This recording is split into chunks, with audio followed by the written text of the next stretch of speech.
کام پورا نہ کرے تو اس میں نیٹرم میور کام کرتی ہے. نیٹرم میور بھی ایپس کا کرونک بن جاتی ہے. لیکن جوڑوں کا پتہ ہونا چاہیے کہاں جوڑ ہے اور کیوں ہے.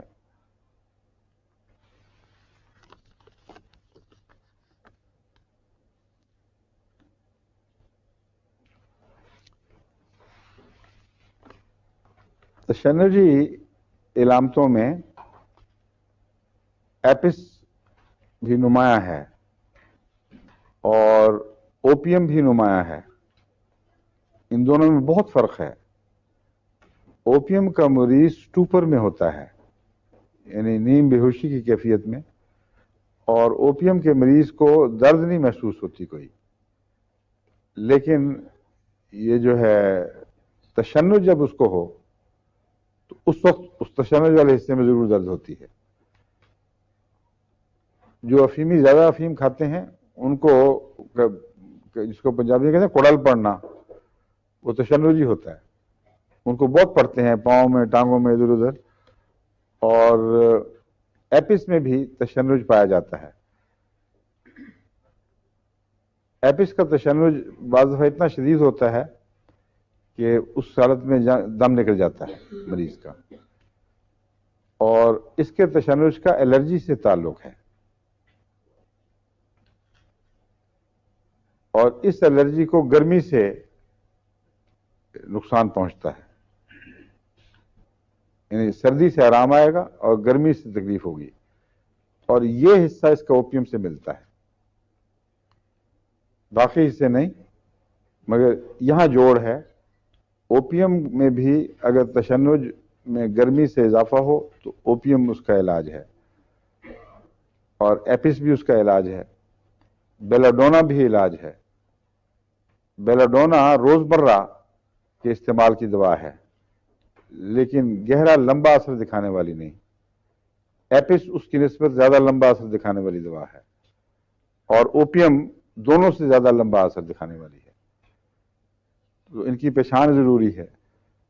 اگر کرونک ہو تشنج یا تشنجی رجحان تو اس کو بیلاڈونا فائدہ نہیں دے گا. اگر وقتی طور پر فائدہ دے گا بھی تو بیماری کو دور نہیں کر سکتا. ان بیماریوں کو دور کرنے کے لیے اگر گرمی سے بڑھتی ہے تو ایپس نیم کرونک سا اثر کرتی ہے. یعنی ایپس بالکل حاد نہیں ہے فوری، بلکہ لمبی بیماریوں اور بالکل مختصر بیماریوں کے درمیان واقع ہے. تو وہاں یہ کام کر جاتی ہے. لیکن عین ممکن ہے کہ ایپس کے بعد سلیشیا کی ضرورت پڑے، کیونکہ تشنجی حالتیں بھی بس خاص قسم کے زہروں کے نتیجے میں پیدا ہوتی ہیں. اور سلیشیا ایپس جہاں کھڑی ہو جائے اور کام کرنا بند کر دے، وہاں سے سلیشیا اس کو اٹھا لیتی ہے، اور اس وقت تک مزاج کو ایپس بدل بھی چکی ہوتی ہے. یعنی اس میں گرمی سے تکلیف بڑھنے کی بجائے مریض ٹھنڈا ہو جاتا ہے، سردی سے بڑھنے لگ جاتی ہے. لیکن مزاج کا جہاں تک تعلق ہے، بعض دفعہ ضروری نہیں کہ یہ مزاج تبدیل ہو چکا ہو. ہومیوپیتھ جو انتظار کرتے رہتے ہیں وہ بعض دفعہ مریض ہی ہاتھ سے کھو دیتے ہیں.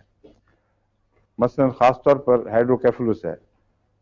میں نے کبھی بھی ہائیڈروکیفلس میں ایپس دے کر مزاج کا انتظار نہیں کیا، کیونکہ یہاں ایپس کا تعلق محض عارضی ہے، ایک سرسری سا تعلق ہے. دماغ پر دباؤ پڑا ہے، اس کی وجہ سے جس طرح ایپس میں ورم ہو جائے اور ورم کو گھونٹنے کی کوشش کی جائے تو تکلیف بڑھے گی، اس طرح کا اثر ہے یہ. اس کا ایپس کے مزاج سے کوئی اور تعلق نہیں ہے. اس لیے یہ انتظار کریں کہ ایپس کا مریض ایپس پہ جسم کو ٹھنڈا کرے پھر آپ دوائی دیں تو وہ بعض دفعہ ہوگا ہی نہیں. اس لیے مرضوں کی نوعیت کو سمجھنا اور بیماریوں کا ان سے تعلق خوب اچھی طرح ذہن نشین کر لینا ایک اچھے ہومیوپیتھ کے لیے ضروری ہے. ورنہ وہ ہمیشہ دبدبے میں رہتا ہے، شک میں مبتلا رہتا ہے کہ وہاں تو کتاب میں تو یہ لکھا ہوا ہے، اب میں کیا کروں، وہاں تو یہ لکھا ہوا اب میں کیا کروں. اس لیے اب میں کیا کروں کا علاج آپ کا اپنا روزمرہ کا مشاہدہ ہی دے گا. کتابوں میں آپ کو ہر سوال کا جواب نہیں ملتا. اور نئی نسل کی جو کتابیں آپ اپنے مشاہدے سے لکھیں، وہاں ان تمام باتوں سے پردے اٹھائیں تذبذبوں سے کہ جب تم یہ سوچتے ہو تو یہ تذبذب کی یہ وجہ ہے، اس کو اس وجہ سے اس طریقے پہ دور کرنا چاہیے وغیرہ وغیرہ۔ ایپس میں ہذیان پایا جاتا ہے، اوپیم میں اور ایپس کے ہذیان میں ایک فرق ہے۔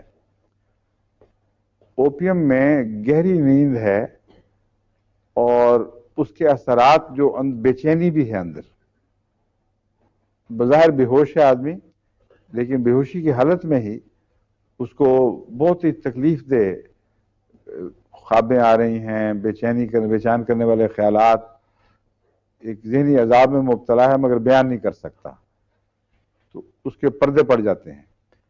اوپیم کا مریض چیختا ہوا، مجھے نہیں یاد جن کو میں نے اوپیم سے ٹھیک کیا ہے اللہ کے فضل کے ساتھ، ان میں خاص طور پر جو علامتیں ہیں وہ آنکھ کا سکڑنا جس طرح ایپس میں پایا جاتا ہے، اوپیم میں بھی آنکھ کا سکڑنا پایا جاتا ہے، لیکن ان دونوں میں فرق یہ ہے کہ ایپس میں آنکھ دونوں طرف برابر سکڑتی ہے، ایپس ایک آنکھ پہ اثر نہیں کرتی بلکہ اس کا سارے ذہن کی جھلی سے تعلق ہے، دونوں طرف سکیڑتی ہے۔ اوپیم میں عموماً ایک آنکھ پھیل جاتی ہے اور ایک آنکھ سکڑ جاتی ہے، اور یہ سٹروک سے ہوتا ہے۔ بس جہاں ذہن میں دماغ میں سٹروک ہو گئی ہو، یعنی کلاٹ بنا ہے کسی ایک حصے میں، اس طرف کی آنکھ جو ہے وہ سکڑ جائے گی اور دوسری طرف کی آنکھ پھیل جائے گی۔ اسی طرف سے مراد یہ ہے کہ دماغ رگیں کراس کر جاتی ہیں، یہ آنکھ جو ہے اس کا بائیں آنکھ کا دائیں طرف سے تعلق ہے اور بائیں آنکھ کا دائیں طرف سے تعلق ہے، یعنی دائیں آنکھ کا بائیں سے تعلق ہے، الٹا ہو جاتا ہے۔ تو آپ کو اس سے بحث ہی کوئی نہیں، اگر ایک آنکھ سکڑی ہے اور ایک پھیلی ہوئی ہے تو اس میں اوپیم بہت ضروری ہے، اور اس میں آرنے کا ساتھ ملانا بہت مفید ہے، کیونکہ آرنے کا میں یہ علامت نہیں ہے ویسے ایک آنکھ کا سکڑنا، لیکن یہ بتا رہا ہے کہ جو آرنیکا کا کلاٹ بنا ہے وہ دماغ میں بنا ہے، اس لیے آرنیکا کے عمومی مزاج میں سے یہ بات داخل نہیں ہے، کلاٹ اس کے مزاج میں ہے۔